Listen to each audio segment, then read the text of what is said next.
Édition sur Télé 50, merci de nous y rejoindre. Passe d'armes au Conseil de sécurité entre Raymond Tchibanda et Martin Kobler. C'était jeudi.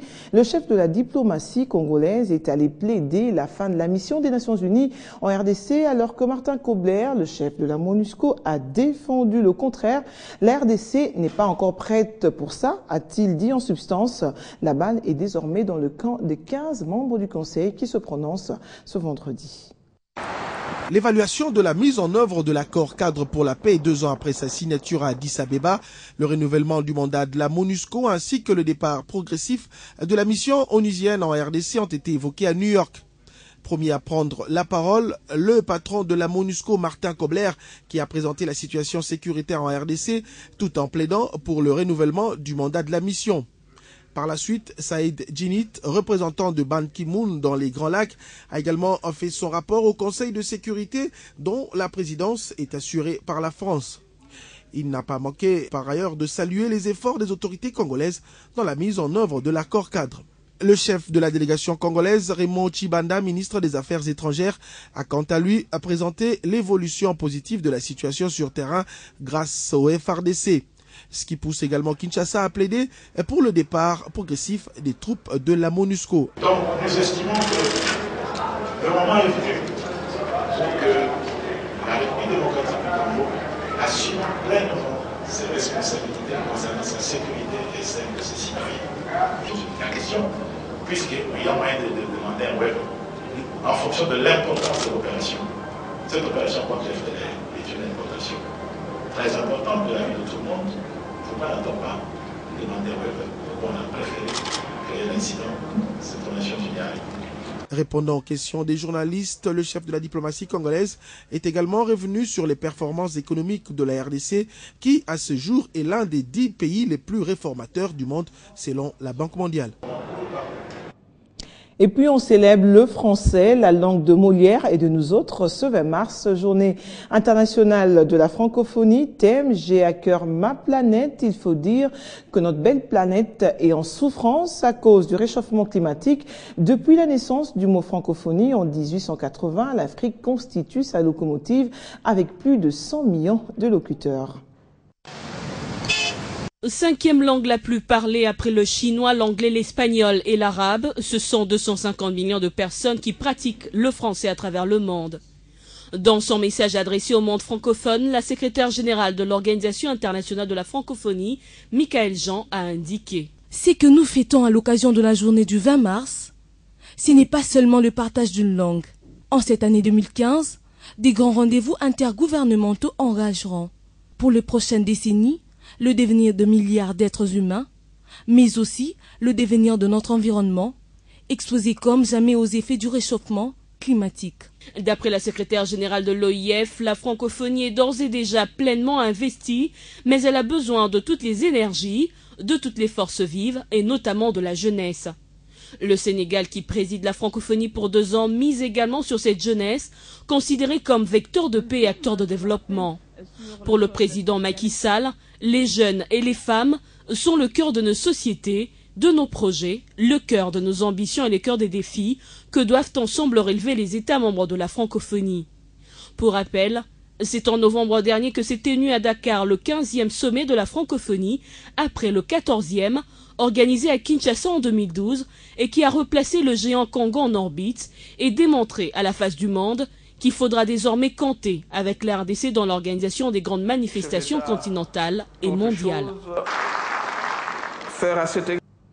À Kinshasa, le président de l'Assemblée nationale, Aubin Minakou, s'est entretenu ce vendredi avec la sous-secrétaire d'État américaine chargée des affaires consulaires. Michel Bond était accompagné de l'ambassadeur américain James Swan. Au centre des discussions, la situation des enfants congolais adoptés par des parents américains, mais toujours bloqués en RDC sur décision du gouvernement, alors que ces parents américains ont rempli toutes les formalités légales en matière d'adoption. Je vous propose d'écouter Michel Bond au sortir de cet entretien. Nous avons eu une discussion à propos des enfants congolais qui sont adoptés par les parents américains.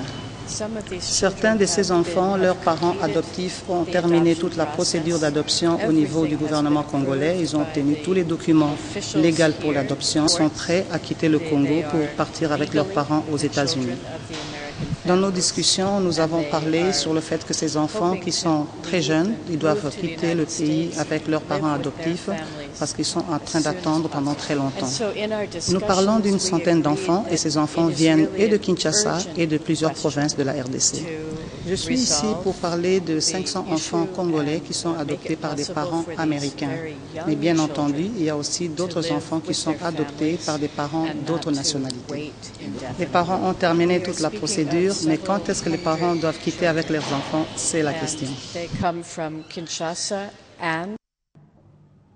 Les États-Unis d'Amérique plaident pour la levée de la suspension de l'adoption des enfants congolais. Ceci ressort de la rencontre qui a eu lieu ce vendredi entre le vice-premier ministre et ministre de l'Intérieur, Évariste Boshab, et une délégation américaine conduite par la vice-ministre aux Affaires consulaires, Michel Monde, en séjour en RDC. Gardi Diana.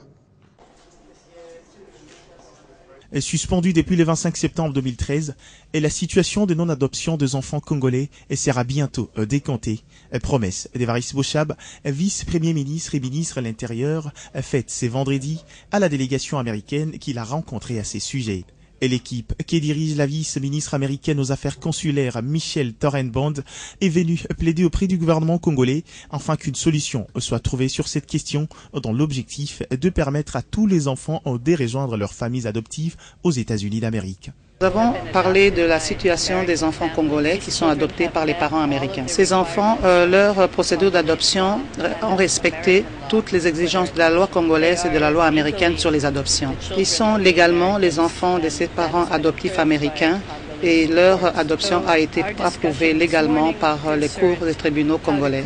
Au nom du gouvernement congolais, Évariste Boshab a souligné que cette décision n'était pas prise dans l'intention de nuire, mais plutôt visée la protection de l'enfant. Au sortir de l'audience, Michel Toren s'est dit satisfaite et rassurée des promesses lui faites par le ministre congolais. Je suis très contente d'être ici à Kinshasa et avoir l'opportunité d'avoir la réunion avec le vice-premier ministre et 5 autres ministres. Ainsi, le vice-premier ministre et ministre de l'Intérieur étaient entouré de plusieurs autorités, et notamment le vice-ministre de la Défense, réinsertion et anciens combattants, et des responsables de la Direction générale de migration. Changeons de cap, le 38e Conseil des ministres de l'OADA s'est tenu du 12 au 13 mars dernier à Abidjan, capitale ivoirienne. La République démocratique du Congo a été représentée par les vice-ministres des Finances et de la Justice. Double succès du pays de Joseph Kabila à cette session extraordinaire avec l'élection d'un Congolais au poste de juge à l'instance judiciaire supranationale de l'OADA. Les détails dans cet élément. L'élection de Robert Safari à la Cour commune de justice et d'arbitrage de l'Organisation des droits des affaires en Afrique est la preuve de l'amélioration de la qualité de la machine judiciaire congolaise. Les 17 pays de l'espace OADA l'ont prouvé par la censure positive de cette candidature présentée et pleinement soutenue par le gouvernement congolais. Je viens d'être élu.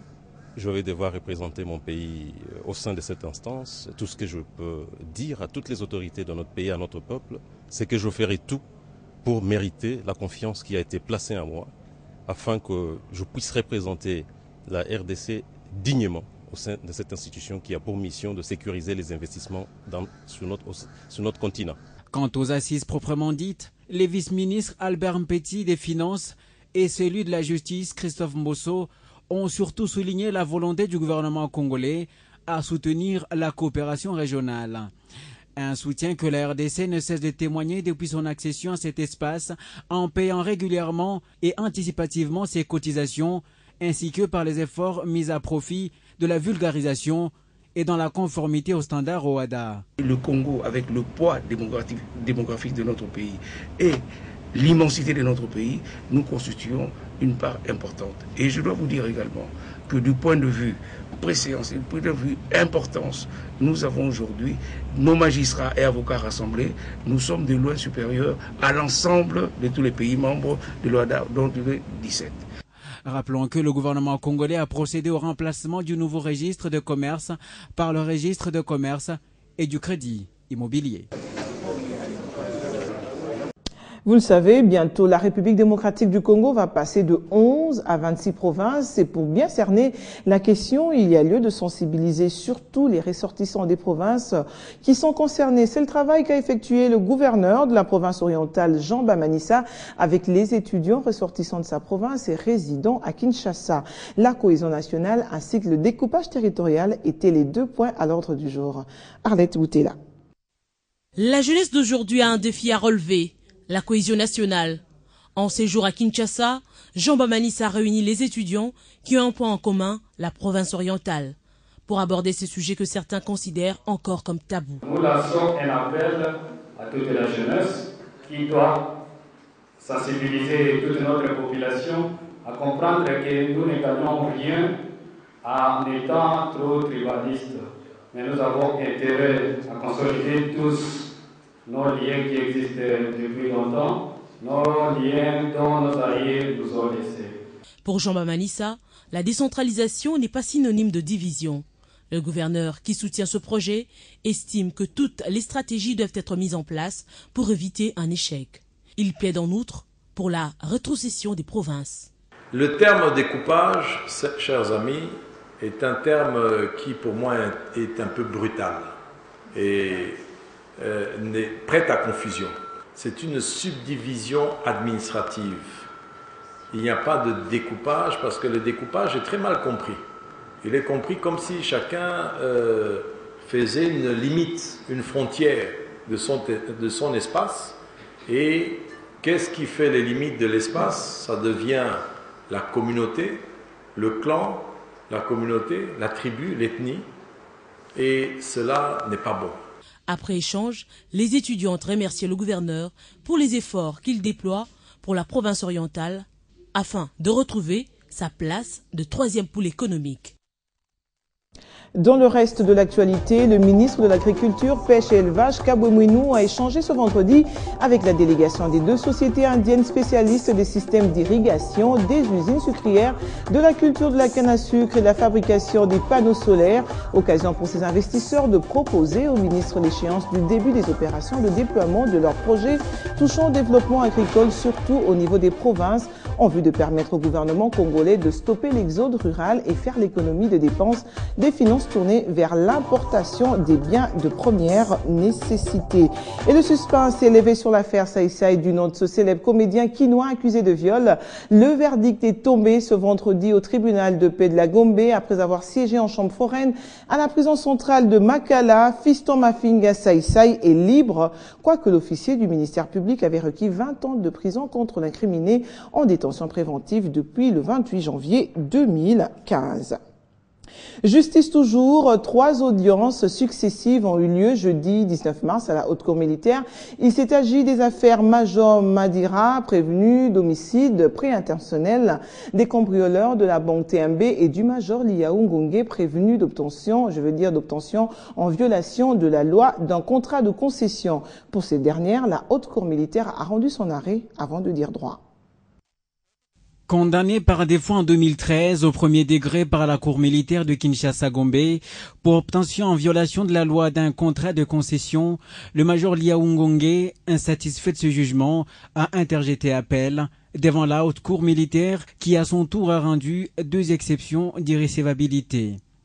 Il s'agit de l'arrêt de la Cour sur la condamnation du prévenu Liaou le 2 août 2013, puis contre celui définitif sur son opposition au premier prononcé le 19 septembre de la même année, et pour motif la tardivité de l'information de ces arrêts. Après avoir examiné au fond les 10 arrêts, la haute cour militaire a relevé que la délivrance de la procuration à son conseil, ainsi que la signification de l'expédition de l'arrêt du 2 août au prévenu en personne par le colonel Mbeteke, greffier principal à la haute cour, ont été faites dans le délai raisonnable. Après délibération au scrutin secret, la Cour, à la majorité de ses membres, a rendu son arrêt avant de dire droit.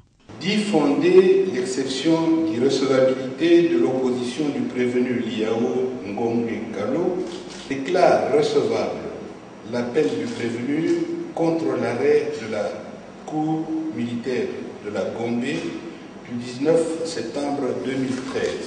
À la haute cour militaire, il y avait une autre audience. Il était question d'entendre la conclusion du renseignant, le général Tchomba, puisque c'est de lui qu'il s'agit, son renseignement apporté sur son rapport de contre-expertise.